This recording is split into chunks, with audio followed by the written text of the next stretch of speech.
Ito po ay real talk. Salamangka sa boto ni Juan.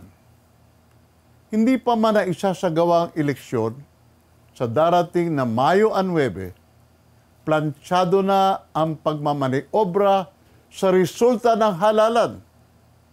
Hindi itong isang haka-haka o paninira, kundi isa itong katotohanang mangyayari sa halalan dahil ang ilalahad ko dito ay mismong ginawa ng isang mataas na sekretary sa palasyo. Inayos niya ang Secure Digital Card o tinatawag po nating SD cards. Pabor kay Grace po. Pero nalaman ito ni Mar Rojas at inireklamo siya kay Aquino.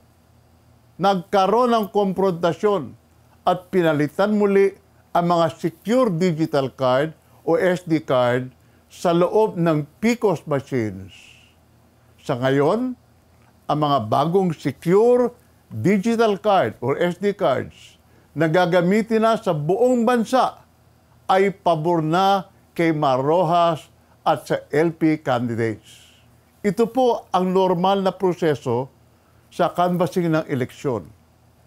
Ang boto sa mga balota ay binabasa at sinusuma total ng VCM PCOS machine sa presinto at pagkatapos ay dapat na direktong itatransmit papunta sa tinatawag na work file server sa kada munisipyo o city hall kung saan ay pinagsasama din ang suma total at pagkatapos ay pinapadala naman sa transparency server kung saan inire-release ang resulta sa media at publiko.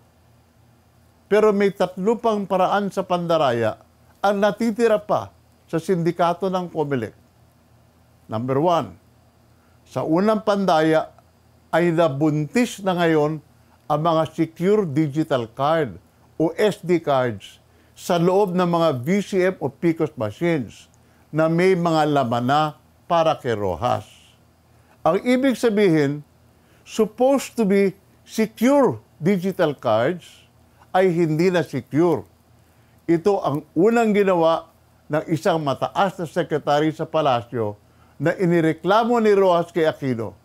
Kaya naman ang laman ngayon ay hindi na sipo na nilagay ng isang mataas na sekretary, ang laman ngayon ay si Rojas na. Number 2, sa pangalawang pandaya ay gumagamit ng peke o illegal na computer program na nakalaman na sa loob mismo ng consolidation and canvassing system ng computer program sa mga munisipyo at mga city hall. Sa canvassing and computation ay magbibigay ng karagdagang boto kay Rojas at sa LP national and local candidates. Kung matatandaan po ninyo, sa huling eleksyon, pinograma po nila na 60-30-10 ang maging boto sa karamihan ng mga local candidates. At ganun nga po ang nangyari. Ang ikatatlong pandaya ay ang paggamit ng isa pang peking computer program na magpapadala ng peking resulta sa tinatawag na transparency server na magpapakita nitong peking resulta sa media at sa publiko. Sama-sama po nating puksain ang dilim ng halalan at ibalik ang tunay na liwanag ng pagbabago. Kaya eto, gawa na ang tunay na script ng halalan. Gawa na ang lahat. The 3 kinds of cheating are in place and ready to happen. As God is my witness, I am telling you, sinasabi ko po sa inyong lahat, isang katutak na dayaan po ang kalaban natin dito sa eleksyon. Above all, people must know this. And in God's infinite wisdom, He will provide. Makibahagi sa eleksyon, subalit buksan ang paningin, buksan ang pag-iisip, buksan ang damdamin. Maging makadiyos, makatao, makatarungan. Ipagdasal ang pagparating ng isang malawak na revolusyon na may kapayapaan na walang gulo. So help us, God.